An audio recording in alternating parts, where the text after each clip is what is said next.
Hi everyone, welcome back. I'm going to go through some of the products that we're going to use today, and then I'm going to show you how to put together the bat from the, well, you'll see in a minute. So the stamp set I'm going to use is My Pink Stamper Spooky Buns for one of the batty sentiments, that's the word. And then I have the Lawn Fawn, well actually let me start this way, the Lawn Fawn Woodland Critter Huggers for the main hugger piece, and a few, did I use, I think it's just the main hugger piece that I used for this, I believe.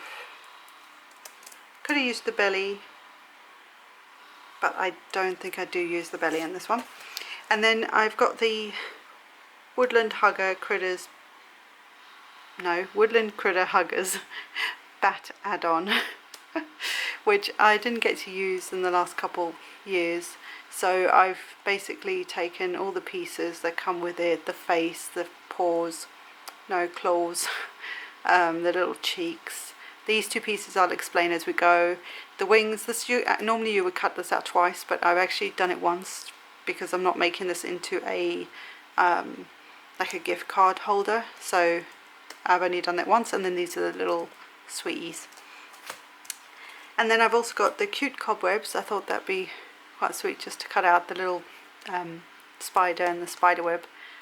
I think I'm still going to use the spider web, not sure.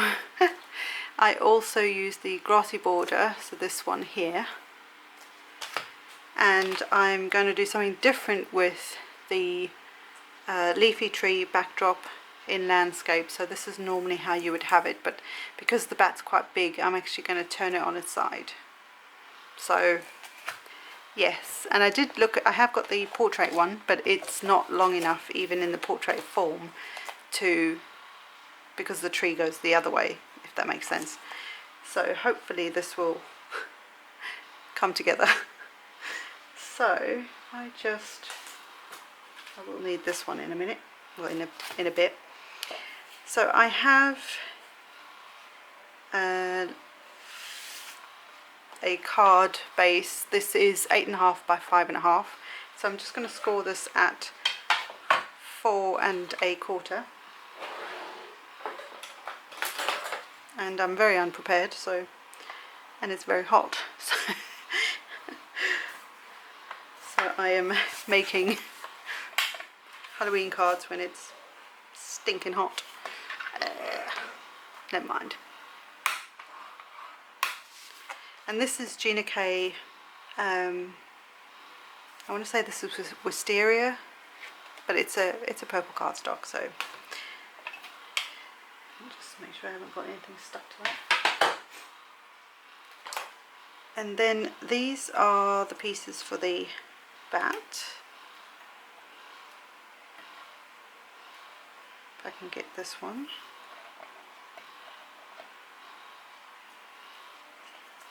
So this is some textured green cardstock from Papermania, I want to say. It's just like a mixed pack of green, like rainbow coloured cardstock. It's quite nice texture, it cuts really nicely as well. So I don't know if you can see the texture on it. It's quite thin, but it works really well. So I just kind of guessed on the height, but it's probably about 1 inch-ish. And then I have one of the little, what are those things called? Cobwebs. And then I cut 3 of the spiders out. And then I have this in a brown, again the brown texture version. The spiderweb and that was black textured. And then this is the brown Papermania again. This is some Calypso Coral Stampin' Up! Ink, not ink, cardstock. And this is just a panel that's going to fit behind, that I just cut so that it'll fit behind here. But I want to do some inking on this, of course. So I will grab some inks and we'll get to inking the background, the green, and then and also the edges of the little bat I might do that afterwards, but I'm going to get to all the inking now, so I will speed through this bit for you.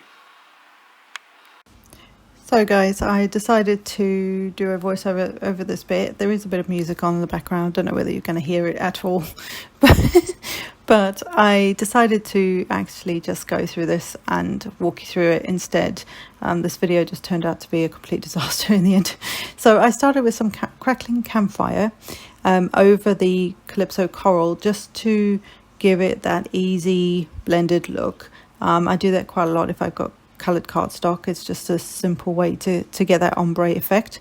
And then some Rustic Wilderness distress ink, all distress inks today, I think, for the most part, over the grassy bit. And then I've got some Wilted Violet for the purple part of the sweet, or the purple sweet, I guess. This is the sweet top, if you like. And then Twisted Citron for the sort of greeny, yellowy, limey coloured piece. And all these pieces were like scraps of cardstock I had in my stash. Some carved pumpkin on the orangey bit. And I actually think this might even be pumpkin cardstock by Stamp It Up, which is kind of funny. And then the Kitsch Flamingo, which is just the most divine pink I think I've seen in a long time. And I'm just using that over the what will be the cheeks for the little batteroo. And so just getting some on with a small blending brush, which is what I've been using for all of these guys. And then the black soot will go across this sort of, it's like a dark grey, it's not quite black, this cardstock that I used for the main part of the bat. And just sort of trying to get some extra shading in there for him. And the same on the wings. And I'll show you what I'm going to do with these wings in a minute.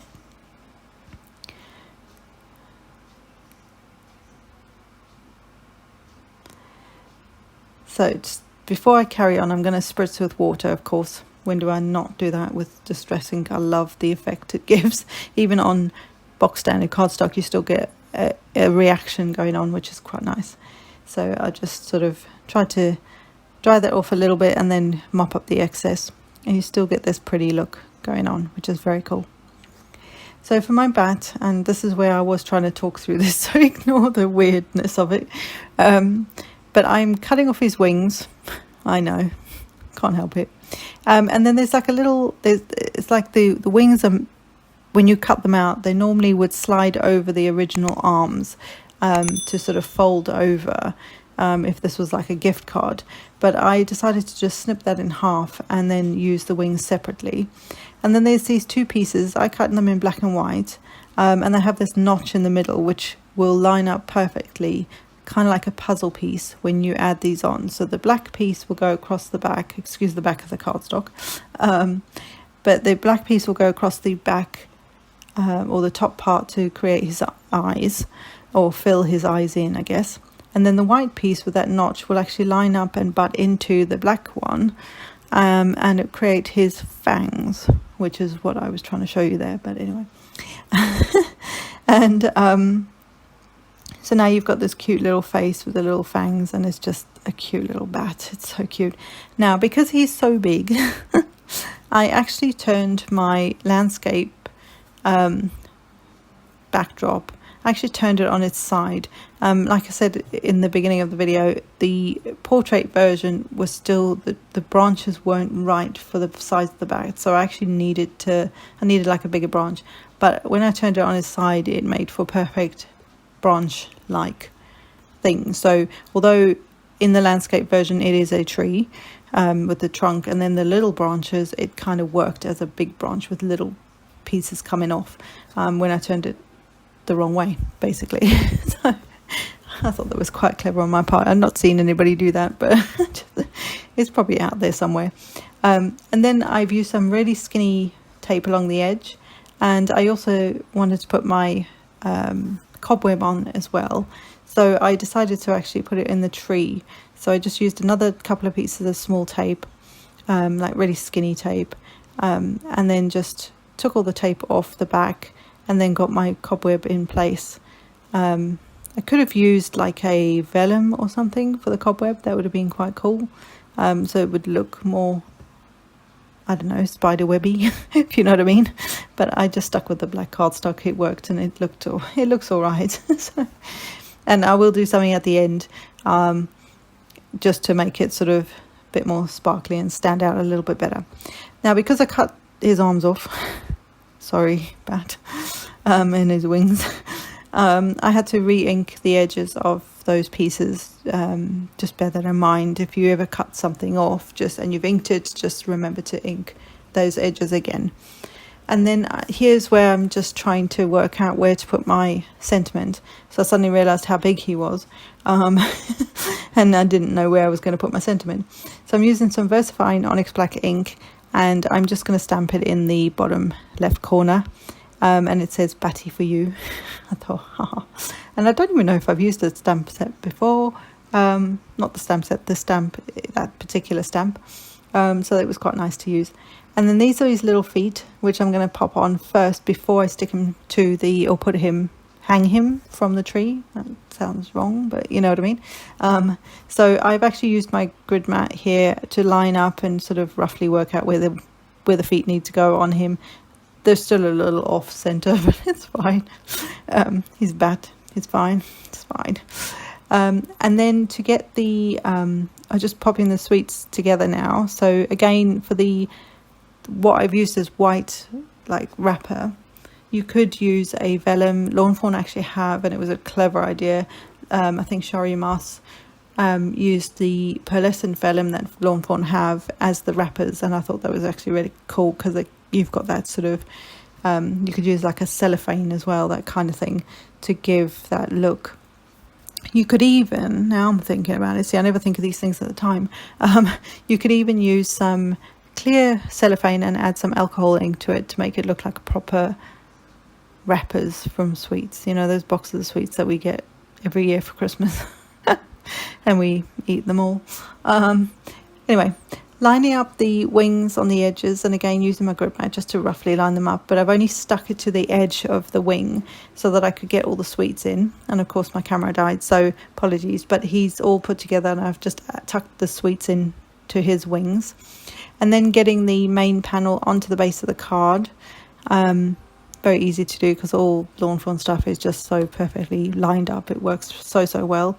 And then a billion pop dots later, I will get these on there. I have this thing about my images. If I do pop them up, I have this thing about them, you know, flagging in the middle, or, you know, coming off or something like that. So I do put a billion of them on there.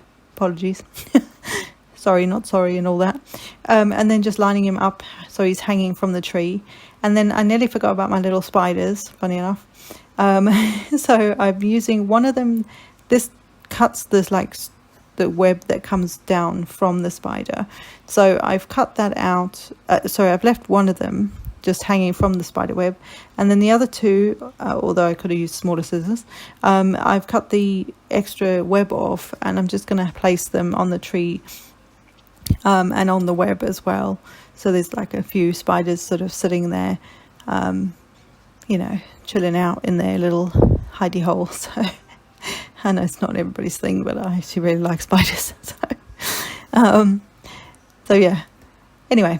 And then some final details, and again, I've said this before, this is a white gel pen. I use this a lot. These are the Sakura gel pens. I have the black glaze one, which I use for eyes quite a lot. I use the white gel pen for a lot of things, a lot of extra just little details, like I'm doing now. The clear sparkle is a great one to have as well. And then I do have the gold and silver for things like Christmas and that sort of time, you know, when you need that kind of effect. They really aren't that expensive to buy, and they will last a long time, especially when you're just adding details like this to your cards. They just add something. Some of these things, like the adding little dot and line details, I always forget to do that, to be honest, but I felt like you needed something, and that suddenly sprung to mind. But it, you know, they're just a handy pens to have. And then the clear sparkle I added to the web, so that it just gave that sort of shimmeriness that you get from, is that a word? That you get from a spider web. glistening in the the moonlight. Although this looks kind of like it should be dawn or something, or dusk. Anyway, so there you go, guys. I hope you've enjoyed this. Apologies for the weird videography today. Is that the right word for it? But it was just it started out one way and it went a different direction. But anyway, I hope you've enjoyed this, and I will see you next time. Stay batty.